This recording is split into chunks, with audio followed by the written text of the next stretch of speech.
Wel, mae heddi wedi bod yn ddiwrnod anhygol. Dwi mewn adeilad arbennig, mewn tref arbennig, a wedi cael profiad arbennig o edrych ar y lluniau sydd fan hyn a gorfod dewis 4 ohonyn nhw. Dwi yn caru celf. Mae rai fi gyfadde hynny, mae'n rhan y mywyd i, mae'n bwysig iawn i fi, ond mae heddi wedi bod yn challenge anferth.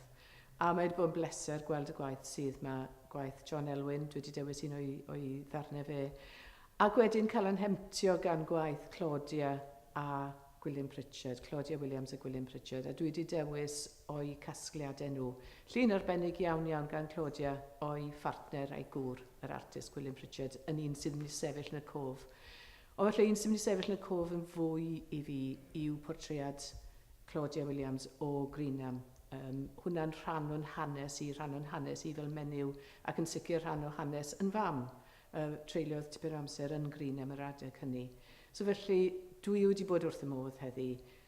Un o'r sialensau mwyaf oedd dewis, a dwi wedi dewis, a wir dwi'n caru celf fwy ar ôl y profiad.